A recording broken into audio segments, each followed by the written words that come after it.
Kebanyakan orang menghabiskan seluruh hidup mereka untuk mencoba mengendalikan apa yang berada di luar jangkauan mereka.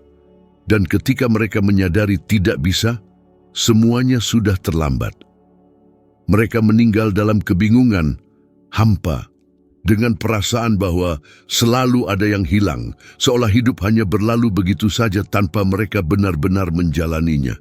Mereka adalah orang-orang yang menyia-nyiakan tahun-tahun membandingkan diri dengan orang lain, merasa frustrasi, menyalahkan semua orang, percaya bahwa kebahagiaan akan datang ketika dunia akhirnya menyesuaikan diri dengan harapan mereka.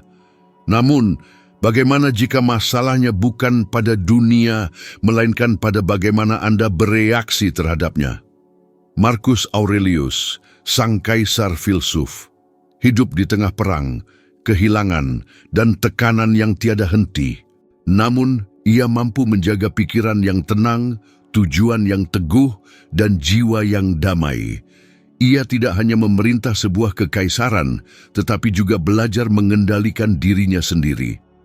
12 aturan yang akan Anda temukan hari ini bukanlah sekadar nasihat.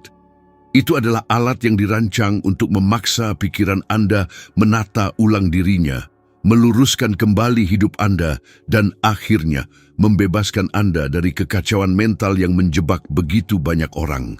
Jika Anda menonton video ini sampai akhir dan menerapkan setiap ajaran, Anda akan menyadari sesuatu yang mendalam. Bukan dunia yang perlu berubah, melainkan cara pandang Anda terhadap dunia. Dan siapapun yang memahami ini akan menjadi tak terkalahkan. Menguasai pikiran Anda sendiri adalah langkah pertama dan paling menantang menuju penataan hidup. Dan justru karena inilah kebanyakan orang gagal. Marcus Aurelius pernah berkata, hidup seseorang adalah apa yang dibentuk oleh pikirannya. Pernyataan ini mengandung kebenaran yang pahit. Segala sesuatu yang Anda pikirkan, yakini, dan ulangi dalam diam pada akhirnya membentuk bagaimana Anda memahami dunia dan bereaksi terhadapnya. Masalahnya adalah kebanyakan orang tidak menyadari betapa tidak terkendalinya pikiran mereka sendiri. Mereka bangun sudah terperangkap dalam kekhawatiran, meninjau kembali kesalahan masa lalu, membandingkan diri dengan orang lain, dan menghabiskan sepanjang hari mencoba memadamkan api yang mereka ciptakan sendiri di dalam kepala mereka.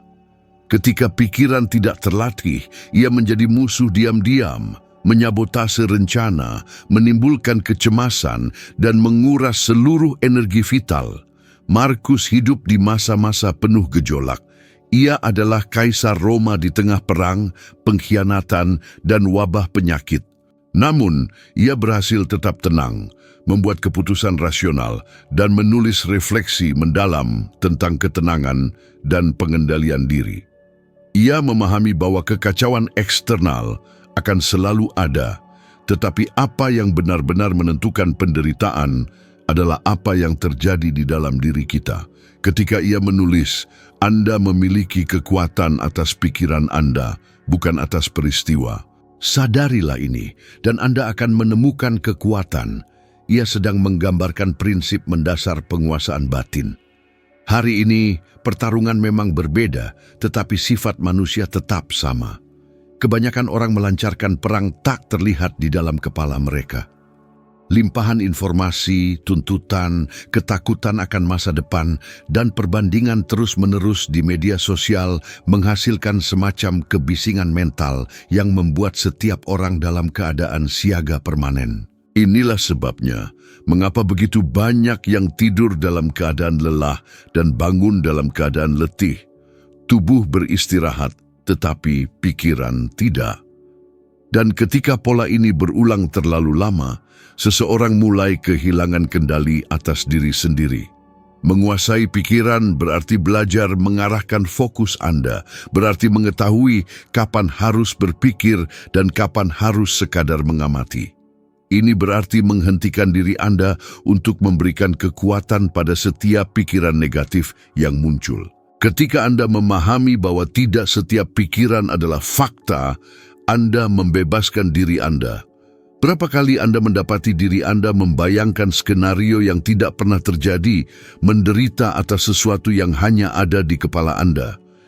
Inilah yang Markus sebut sebagai penderitaan yang disengaja, jenis rasa sakit yang lahir dari imajinasi, bukan kenyataan. Contoh praktis dari hal ini adalah kebiasaan memulai hari dengan langsung membuka ponsel. Kebanyakan orang melakukannya tanpa menyadarinya. Tetapi ini adalah salah satu cara paling efektif untuk kehilangan kendali atas pikiran Anda sendiri di jam-jam pertama pagi hari. Segera setelah bangun, seseorang menyerahkan perhatiannya pada notifikasi, perbandingan, dan kebisingan dunia. Dan sisa hari menjadi reaksi berantai. Markus, di sisi lain, menjadikan kebiasaan untuk memulai paginya dengan refleksi. Ia menulis untuk dirinya sendiri, mengingatkan dirinya bahwa ia akan menghadapi orang-orang sulit, situasi tidak adil, dan tantangan tak terduga. Tetapi, semua itu tidak dapat mengganggu jiwanya jika ia memilih untuk tetap teguh. Menerapkan ini hari ini berarti menciptakan ritual kecil penguasaan mental. Saat bangun, lawan dorongan untuk mengambil ponsel Anda. Tarik napas dalam-dalam, rasakan tubuh Anda terbangun, dan anggap jam-jam mendatang sebagai kesempatan untuk berlatih. Bayangkan bahwa setiap tantangan hari itu adalah latihan untuk memperkuat kendali diri Anda. Ketika seseorang mengganggu Anda dalam lalu lintas, ketika pekerjaan terasa berat, atau ketika sesuatu tidak berjalan sesuai harapan, lihat itu sebagai uji ketahanan emosional. Tanyakan pada diri Anda, apakah ini tergantung pada saya? Jika tidak, melepaskan adalah jalannya. Pertanyaan sederhana ini memiliki kekuatan untuk menata ulang sepenuhnya kondisi mental Anda. Ilmu pengetahuan modern mengonfirmasi apa yang sudah diketahui para filsuf kuno. Studi menunjukkan bahwa pikiran manusia secara alami cenderung fokus pada ancaman dan masalah karena otak diprogram untuk memastikan kelangsungan hidup. Masalahnya adalah di dunia saat ini menciptakan pikiran yang cemas, selalu mengharapkan yang terburuk. Latihan Stoa justru sebaliknya. Mengamati apa yang terjadi tanpa membiarkan impuls mendominasi Anda. Dan ketika pikiran belajar untuk tidak bereaksi secara otomatis, ia memperoleh kejernihan, keseimbangan, dan kekuatan. Pertimbangkan tokoh masyarakat yang berhasil menjaga ketenangan bahkan di tengah tragedi pribadi. Keanu Reeves adalah satu contoh. Ia kehilangan orang-orang terkasih, menghadapi kesedihan, melihat hidupnya berubah total, tetapi tidak pernah membiarkan penderitaan membuatnya pahit. Ia mempraktikkan secara sadar atau tidak prinsip Stoa untuk menerima apa yang tidak dapat dikendalikan dan menjaga martabat di hadapan yang tak terhindarkan. Ketenangan semacam ini bukanlah kelemahan, itu adalah kekuatan. Ini adalah kemampuan untuk tetap damai, bahkan ketika segala sesuatu di sekitar tampak runtuh. Di sisi lain, ada mereka yang kehilangan kendali mental dan menyaksikan hidup mereka hancur berantakan. Berapa banyak orang berbakat, kaya, atau terkenal yang tidak mampu menahan tekanan internal dan akhirnya menghancurkan diri mereka sendiri. Ini menunjukkan bahwa kesuksesan materi tidak sama dengan penguasaan batin. Kemenangan sejati terletak pada tetap berpusat saat segala sesuatu mencoba menjatuhkan keseimbangan Anda. Menguasai pikiran juga berarti tidak terpengaruh oleh apa yang orang lain pikirkan.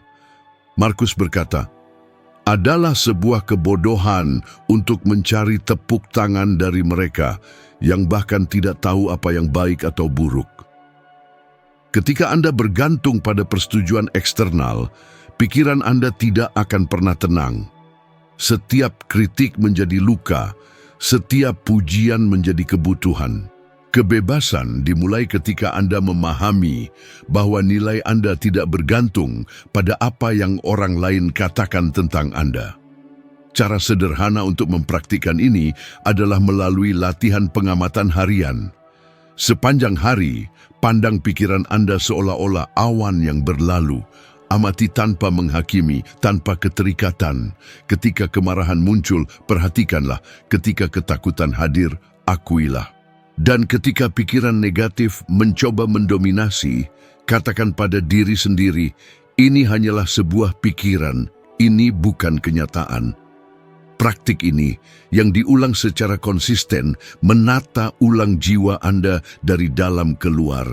Marcus Aurelius menghadapi kehilangan, perang, dan pengkhianatan, tetapi ia tidak pernah membiarkan semua ini merampas kedamaian batinnya. Ia tahu bahwa pikiran ketika terlatih adalah perisai melawan kekacauan. Ketika Anda belajar menggunakannya sebagai sekutu, Anda akan menemukan bahwa tidak ada kekuatan yang lebih besar daripada kendali atas diri sendiri. Karena siapapun yang menguasai pikirannya sendiri, menguasai takdirnya sendiri. Rasa sakit adalah ujian jiwa yang paling sejati. Ia mengungkapkan siapa kita saat topeng jatuh, saat kepastian terurai, dan kendali terlepas dari tangan kita. Marcus Aurelius memahami bahwa rasa sakit bukanlah musuh, melainkan seorang guru. Ia pernah berkata, rintangan adalah jalan, dan frasa ini mengandung kebijaksanaan yang hanya sedikit orang berani menerapkannya. Penderitaan, jika dipahami dengan benar, berhenti menjadi hukuman dan menjadi bahan bakar.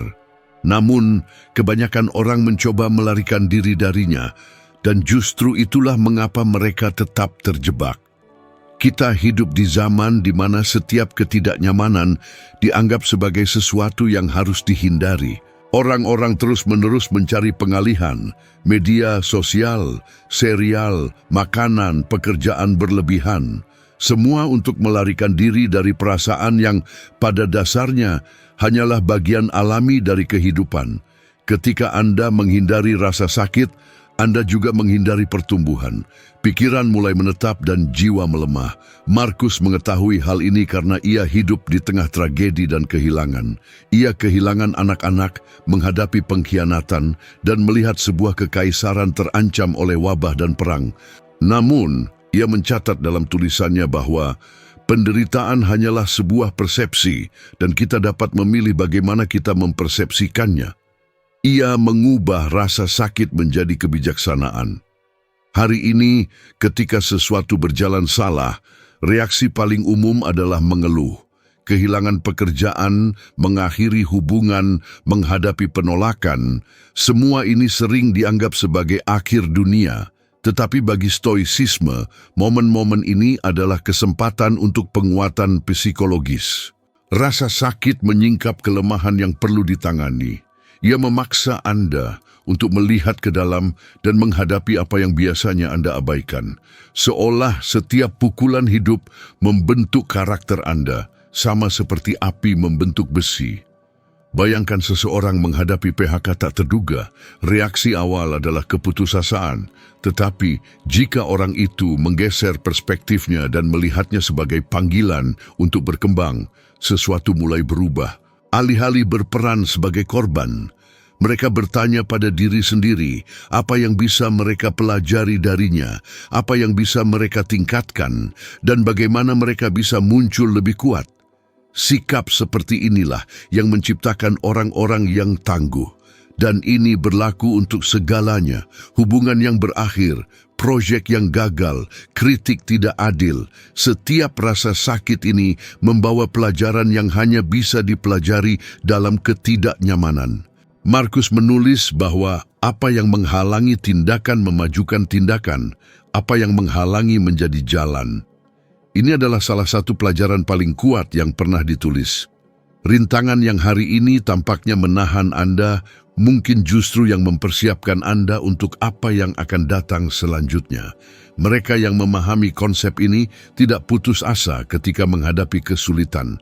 Sebaliknya, mereka mempelajarinya, belajar darinya, dan menggunakannya sebagai batu loncatan. Ilmu pengetahuan modern membenarkan prinsip ini. Penelitian tentang ketahanan menunjukkan bahwa individu yang mengalami kesulitan dan belajar mengatasinya menjadi lebih kuat secara psikologis dibandingkan mereka yang tidak pernah menghadapi tantangan berat. Rasa sakit mengajarkan otak untuk beradaptasi, menemukan solusi, dan menumbuhkan keseimbangan emosional. Dengan kata lain, semakin banyak yang Anda hadapi, semakin siap Anda. Ambil contoh Michael Jordan. Ketika ia dikeluarkan dari tim basket sekolah menengahnya, ia bisa saja menyerah. Namun, momen penghinaan itu justru menjadi titik balik dalam kisahnya. Ia memanfaatkan rasa sakit karena penolakan itu sebagai motivasi. Ia berlatih lebih keras, lebih fokus, dan mengubah frustrasi menjadi disiplin. Hasilnya, ia menjadi pemain basket terhebat sepanjang sejarah. Rasa sakit tidak menghancurkannya, justru menguatkannya. Namun, tidak semua orang memilih jalan ini. Beberapa orang tersesat dalam upaya menghindari rasa sakit, mencari pelarian instan, dan perlahan-lahan menghancurkan diri. Kecanduan, hubungan yang tidak sehat, perilaku impulsif, semua ini berakar pada ketidakmampuan menoleransi ketidaknyamanan. Dan disinilah stoicisme menjadi kompas. Ia mengajarkan bahwa tidak ada cara hidup tanpa rasa sakit, tetapi ada cara untuk hidup di atasnya. Perbedaannya terletak pada bagaimana Anda bereaksi. Pikirkan berapa kali sesuatu yang tampak seperti hukuman pada akhirnya membawa Anda ke tempat yang lebih baik. Berapa banyak kerugian yang pada kenyataannya adalah berkah terselubung. Berapa banyak kegagalan yang menunjukkan apa yang sebenarnya Anda inginkan. Marcus Aurelius memahami ini dengan jelas. Ia percaya bahwa alam itu bijaksana dan bahwa segala sesuatu yang terjadi adalah bagian dari aliran yang lebih besar yang tidak dapat kita kendalikan. Ketika ia menyatakan, "Terimalah apa yang takdir bawa kepadamu dan cintailah mereka yang takdir tempatkan di sampingmu," ia sedang menyampaikan kekuatan penerimaan yang sadar. Menerima rasa sakit bukan berarti pasrah, melainkan memahami. Ini adalah memahami bahwa segala sesuatu memiliki tujuan, bahkan jika tidak langsung terlihat. Pemahaman ini menumbuhkan semacam ketenangan batin yang tidak dapat dihancurkan oleh situasi eksternal apapun. Dan ketika pikiran tersusun dengan cara ini, bahkan kesulitan pun kehilangan kekuatannya untuk menggoyahkan. Contoh jelas dari hal ini dapat dilihat pada atlet berprestasi tinggi. Mereka belajar melihat ketidaknyamanan sebagai bagian dari proses. Mereka berlatih hingga kelelahan, menghadapi kekalahan dan cedera, namun mereka tetap gigih karena mereka memahami bahwa rasa sakit adalah harga dari kemajuan. Hal yang sama berlaku untuk kehidupan. Mereka yang menghindari usaha, menghindari pertumbuhan. Sebuah latihan berharga untuk menerapkan ajaran ini adalah dengan mulai melihat setiap situasi sulit sebagai pelatihan mental. Ketika sesuatu membuat Anda frustrasi, alih-alih bereaksi dengan marah atau menyerah, berhentilah sejenak dan renungkan. Apa yang ingin diajarkan rasa sakit ini kepada saya? Apa yang bisa saya dapatkan dari ini? Pergeseran perspektif sederhana ini mengubah penderitaan menjadi pembelajaran. Dan jika Anda masih meragukan kekuatan ini, amati apa yang terjadi ketika seseorang mulai mempraktikannya. Perlahan mereka menjadi lebih tenang, lebih sabar, dan lebih percaya diri. Situasi yang dulu menyebabkan keputusasaan kini dipandang dengan ketenangan. Seolah-olah dunia tetap tidak berubah, tetapi cara seseorang memandangnya berubah sepenuhnya. Marcus Aurelius memahami bahwa rasa sakit tidak dapat dihindari, tetapi penderitaan adalah pilihan. Ia memilih untuk tumbuh melaluinya, dan itulah yang membuat ajarannya abadi. Rasa sakit adalah api yang memurnikan. Itu adalah sarana agar jiwa menata dirinya. Melarikan diri darinya berarti menyangkal evolusi diri.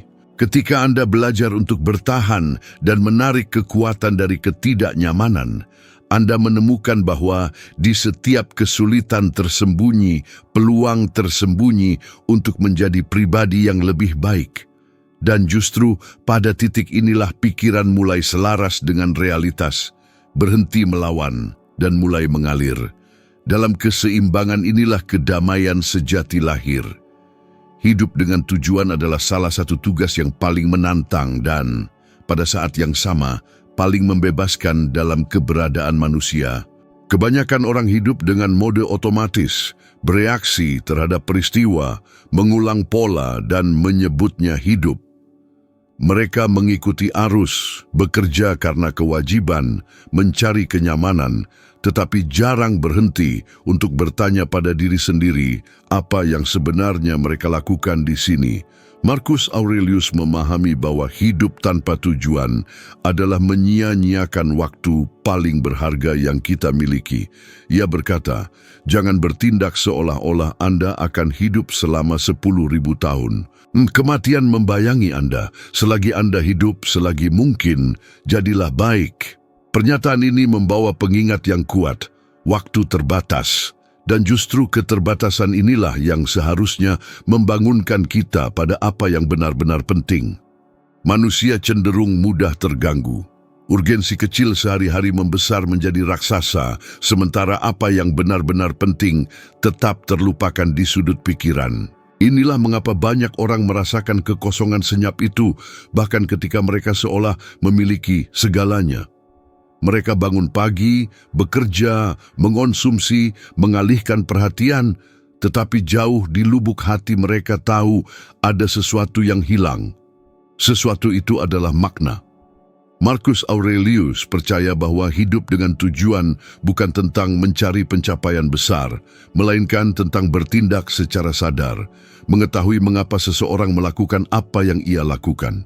Ia berkata, jangan buang waktu lagi berdebat tentang bagaimana seharusnya seorang pria yang baik. Jadilah satu.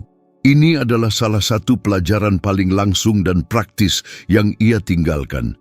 Orang menghabiskan terlalu banyak waktu untuk merencanakan, berteori, dan berbicara tentang perubahan, tetapi sedikit yang benar-benar melakukannya. Hidup tidak berubah dengan niat, ia berubah dengan tindakan.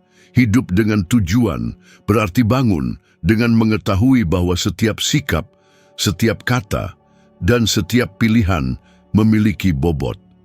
Itu adalah melakukan apa yang benar, bahkan ketika tidak ada yang melihat. Contoh jelas dari hal ini dapat ditemukan pada individu-individu yang meninggalkan warisan abadi, bukan dengan mencari ketenaran, melainkan dengan mengejar tujuan yang tulus. Steve Jobs, misalnya, terus-menerus berbicara tentang pentingnya mengingat kematian untuk tetap fokus pada hal-hal esensial. Ia menggunakan pemikiran ini sebagai kompas untuk menghindari tersesat dalam gangguan dan untuk hidup dengan niat. Kesadaran bahwa waktu terbatas ini mendorongnya untuk menciptakan, berinovasi, dan mencari sesuatu yang benar-benar akan membuat perbedaan di dunia. Ia memahami, sama seperti Marcus, bahwa tujuan adalah tentang hidup dengan arah, bukan dengan tergesa-gesa. Dalam kehidupan modern, banyak orang mengacaukan tujuan dengan produktivitas. Mereka percaya bahwa selalu sibuk sama dengan hidup dengan baik. Tetapi ada perbedaan signifikan antara bergerak dan membuat kemajuan. Mudah mengisi hari dengan tugas, tetapi sulit memberinya makna. Marcus Aurelius melihat tujuan sebagai keselarasan antara tindakan dan akal. Ia percaya bahwa setiap orang memiliki peran yang harus dipenuhi dalam alam, dan bahwa menemukan peran ini adalah jalan menuju kedamaian batin sejati.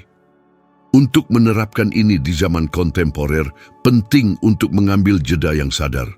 Di tengah laju hidup yang dipercepat, berhenti sejenak untuk merenungkan apa yang benar-benar bermakna adalah tindakan keberanian. Pikirkan berapa jam yang Anda dedikasikan untuk hal-hal yang tidak mendekatkan Anda pada nilai-nilai Anda.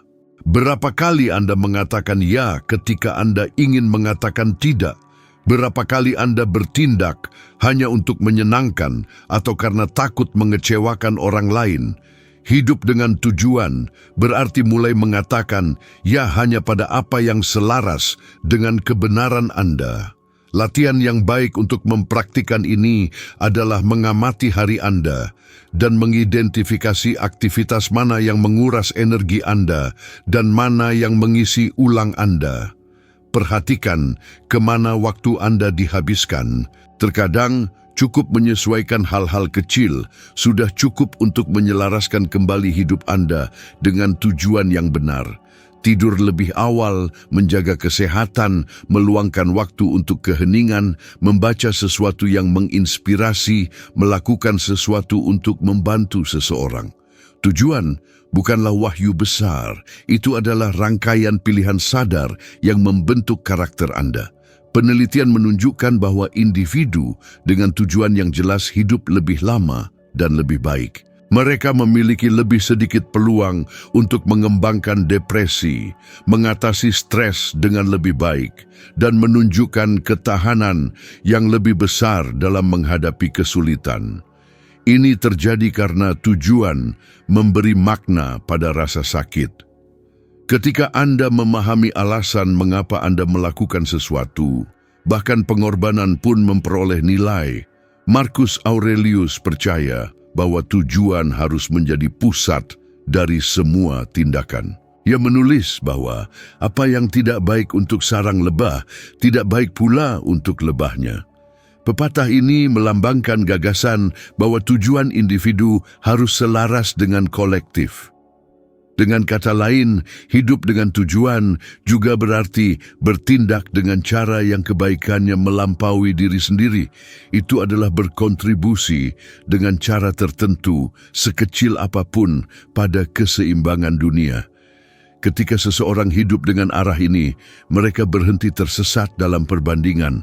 Tidak ada lagi kebutuhan untuk bersaing karena setiap orang memiliki jalan yang unik. Iri hati, kecemasan, dan ketergesaan mulai menghilang karena fokus bergeser dari hasil orang lain ke perjalanan sendiri. Dan pada titik inilah jiwa mulai menata dirinya. Pikiran menjadi tenang ketika memahami bahwa ia bergerak menuju sesuatu yang bermakna. Hidup dengan tujuan juga menuntut disiplin. Marcus Aurelius adalah seorang pria dengan rutinitas yang ketat. Ia percaya bahwa konsistensi dalam tindakan kecil adalah yang membentuk karakter seorang bijak. Tidak ada gunanya memiliki niat baik jika tidak ada konsistensi. Pengulangan harian dari tindakan sadarlah yang mengubah tujuan menjadi kenyataan. Contoh dari hal ini dapat dilihat pada individu-individu yang mendedikasikan hidup mereka untuk suatu tujuan, bahkan tanpa pengakuan langsung.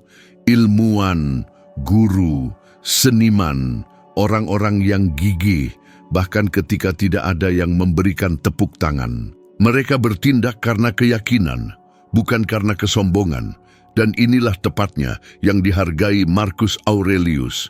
Integritas untuk bertindak demi apa yang benar, daripada demi apa yang terlihat. Menerapkan prinsip ini hari ini adalah tantangan, tetapi juga kunci menuju kehidupan yang seimbang. Ketika Anda mulai menyelaraskan apa yang Anda lakukan dengan apa yang Anda yakini, beban hidup sehari-hari berkurang. Kewajiban menjadi bagian dari sesuatu yang lebih besar, dan bahkan penderitaan pun memperoleh tujuan. Pikiran yang dulunya terpencar dan bingung mulai fokus pada hal-hal esensial. Pada akhirnya, hidup dengan tujuan adalah hidup dalam kedamaian dengan hati nurani sendiri. Ada kekuatan dalam kemampuan untuk merebahkan kepala di bantal dan merasakan bahwa terlepas dari hasilnya, Anda telah bertindak selaras dengan nilai-nilai Anda. Marcus Aurelius memahami bahwa ketenangan muncul dari keselarasan antara apa yang dipikirkan, dirasakan, dan dilakukan seseorang. Dan zengsi keselarasan inilah yang menata ulang hidup. Karena ketika tujuan membimbing tindakan, kekacauan kehilangan cengkeramannya, dan keberadaan menjadi jalan yang jelas, teguh, dan bermakna. Menguasai emosi mungkin merupakan salah satu kebajikan terbesar yang dapat dikembangkan manusia, dan itu adalah salah satu pelajaran terbesar Marcus Aurelius. Ia percaya bahwa mereka yang menguasai emosi mereka, menguasai diri mereka sendiri, dan mereka yang menguasai diri mereka sendiri menjadi tak terkalahkan dalam menghadapi hidup. Kebanyakan orang didorong oleh impuls, bereaksi tanpa berpikir, berbicara tanpa merenung, dan bertindak dimotivasi oleh kemarahan, ketakutan, atau kesombongan. Dan ketika emosi mengambil kendali, akal sehat pun hilang. Marcus Aurelius berkata, jika Anda terganggu oleh hal eksternal apapun, bukan hal itu sendiri yang mengganggu Anda, melainkan penilaian Anda tentangnya, dan ini memiliki kekuatan untuk Anda hapus kapan saja. Ungkapan ini mengandung salah satu kunci paling mendalam dari filosofi Stoa. Apa yang benar-benar memengaruhi kita bukanlah apa yang terjadi, tetapi bagaimana kita bereaksi terhadap apa yang terjadi. Bayangkan seseorang yang bangun terlambat, terjebak kemacetan, menerima kritik yang tidak adil di tempat kerja, dan pulang ke rumah dalam keadaan kesal, melampiaskan suasana hati buruknya pada orang-orang yang tidak bersalah. Ini adalah contoh klasik dari seseorang yang tidak mengendalikan emosinya sendiri. Hidup akan selalu menyajikan situasi di luar kendali kita, tetapi bagaimana kita bereaksi terhadapnya adalah sebuah pilihan. Marcus Aurelius memahami bahwa penguasaan diri adalah yang membedakan orang yang rasional dari orang biasa. Ia tahu bahwa dunia luar tidak dapat diprediksi, tetapi pikiran dapat dilatih untuk tetap teguh, bahkan ketika segala sesuatu tampak berantakan. Mengendalikan emosi tidak berarti menekan mereka. Itu berarti memahaminya sebelum bertindak. Ini seperti belajar mengemudi di jalan yang berliku. Anda tidak dapat mengendalikan jalan, tetapi Anda dapat mengendalikan kemudi. Ketika kemarahan muncul, misalnya, dimungkinkan untuk mengenalinya, bernapas, dan memutuskan untuk tidak membiarkannya membimbing tindakan Anda. Marcus Aurelius terus-menerus menulis untuk dirinya sendiri tentang hal ini sebagai cara untuk menjaga keseimbangan. Ia berkata, balas dendam terbaik adalah tidak menjadi seperti orang yang menyakiti. Dengan kata lain, tidak bereaksi dengan energi negatif yang sama. Yang kita terima adalah apa yang benar-benar membebaskan kita. Contoh praktis dari hal ini adalah dalam hubungan pribadi. Berapa kali seseorang mengatakan sesuatu yang menyinggung kita dan tanpa berpikir kita merespon secara agresif. Setelah itu kita menyesalinya, tetapi sudah terlambat. Kontrol emosi mencegah jenis kesalahan ini. Ketika Anda belajar mengamati sebelum bereaksi, kemarahan kehilangan kekuatannya. Keheningan seringkali menjadi respons yang lebih kuat daripada kata-kata apapun. Dan penguasaan emosional ini bukanlah tanda kelemahan, melainkan kekuatan. Dibutuhkan lebih banyak keberanian untuk tetap tenang daripada meledak. Marcus Aurelius hidup di tengah perang, pengkhianatan, dan krisis politik yang intens. Meski demikian, ia memerintah dengan ketenangan, selalu berusaha bertindak adil dan seimbang. Ia tahu bahwa seorang pemimpin yang dikuasai emosi tidak mampu membuat keputusan yang bijak. Dan ini juga berlaku untuk kehidupan sehari-hari. Orang tua yang kehilangan kendali dengan anak-anak mereka, bos yang melampiaskan frustrasi kepada bawahan, pasangan yang bertindak karena cemburu. Semua contoh ini menunjukkan bagaimana kurangnya kontrol emosi menghancurkan hubungan, peluang, dan bahkan harga diri. Untuk memperkuat penguasaan atas emosi, pengamatan konstan diperlukan. Alih-alih bereaksi segera, perlu untuk menciptakan ruang antara stimulus dan respons. Dalam ruang itulah terletak kebebasan. Kebebasan untuk memilih apa yang harus dilakukan, apa yang harus dikatakan, dan terutama apa yang tidak boleh dilakukan. Marcus Aurelius berkata, Anda memiliki kuasa atas pikiran Anda, bukan peristiwa eksternal. Sadari ini, dan Anda akan menemukan kekuatan. Persepsi ini mengubah cara kita menghadapi tantangan.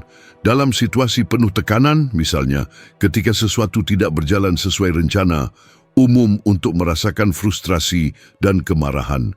Tetapi seorang stoik belajar menerima apa yang tidak dapat diubah dan bertindak hanya pada apa yang berada dalam jangkauan mereka. Jika seseorang kehilangan pekerjaan, mereka dapat memilih untuk tenggelam dalam kebencian atau menggunakan situasi itu sebagai dorongan untuk memulai yang baru. Perbedaan antara satu dan yang lainnya bukanlah pada fakta itu sendiri, melainkan pada bagaimana pikiran bereaksi terhadapnya. Latihan praktis untuk mengembangkan kontrol emosi adalah refleksi harian. Sebelum tidur, lihat kembali hari Anda dan tanyakan pada diri sendiri pada momen apa Anda kehilangan kendali dan mengapa. Analisis diri yang konstan ini yang Marcus Aurelius lakukan dalam tulisannya, membantu mengidentifikasi pola dan melemahkan reaksi otomatis. Seiring waktu, Anda menyadari bahwa emosi berhenti mendominasi dan mulai berfungsi sebagai sinyal.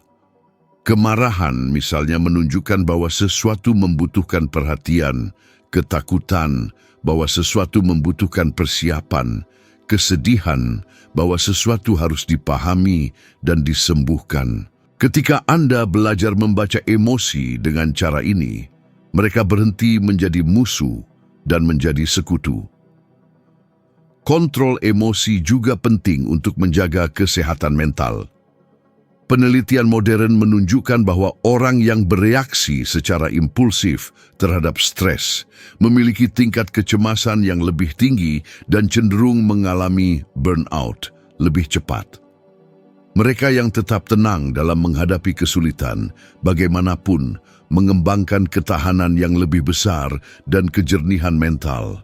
Ini memperkuat apa yang Marcus Aurelius sudah ketahui hampir 2000 tahun yang lalu, bahwa pikiran yang terlatih adalah perisai terbesar melawan penderitaan. Tidak dapat dihindari untuk merasakan emosi yang kuat. Kita semua melewati situasi yang membuat kita kehilangan keseimbangan. Perbedaannya terletak pada berapa lama kita tetap terperangkap olehnya. Kontrol emosi tidak menghilangkan penderitaan, tetapi mencegahnya menjadi siklus. Ketika Anda memahami bahwa Anda tidak dapat mengendalikan perilaku orang lain, tetapi Anda dapat mengendalikan milik Anda sendiri, Anda mulai mempersepsi bahwa tidak ada provokasi eksternal yang memiliki kekuatan nyata atas diri Anda.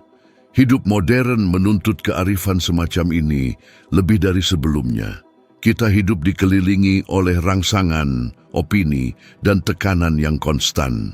Mudah untuk menjadi jengkel, membandingkan diri, atau membiarkan komentar media sosial memengaruhi kita. Tetapi, seperti yang diajarkan Marcus Aurelius, jiwa diwarnai dengan warna pikirannya. Dengan kata lain, apa yang Anda pelihara di dalam diri Anda adalah yang membentuk realitas Anda. Tetap tenang adalah pilihan harian dan membutuhkan disiplin. Ini tentang melatih perspektif Anda untuk melihat sesuatu apa adanya, bukan seperti yang diinginkan ego. Seiring waktu, kontrol diri ini menjadi alami. Anda mulai menyadari bahwa tidak ada hal eksternal yang memiliki cukup kekuatan untuk mencuri kedamaian Anda. Bahwa ketenangan datang dari dalam dan tidak ada yang bisa mengambilnya tanpa persetujuan Anda. Mengendalikan emosi bukanlah hadiah yang hanya dimiliki oleh segelintir orang. Ini adalah praktik yang dapat dikembangkan oleh siapa saja. Dan ketika penguasaan ini tercapai, hidup berubah sepenuhnya. Karena Seperti yang diajarkan Marcus Aurelius, mereka yang dapat menjaga pikiran tetap tenang di tengah badai, tidak hanya bertahan tetapi belajar berjalan melalui kekacauan dengan ketenangan dan kearifan. Jika ada dari kata-kata ini yang beresonansi dengan Anda, jika pada saat tertentu Anda merasa bahwa video ini berbicara langsung tentang apa yang telah Anda alami, maka silakan bagikan kepada seseorang yang Anda yakini perlu mendengar ini hari ini. Terkadang refleksi sederhana dapat mengubah jalan hidup seseorang seutuhnya. Terima kasih telah berada di sini, telah mendedikasikan waktu untuk berkembang, memahami lebih banyak tentang diri Anda, dan mencari kehidupan yang lebih seimbang. Tetaplah kuat dalam perjalanan ini, karena setiap langkah kecil ke depan sudah merupakan kemenangan. Sampai jumpa di video berikutnya.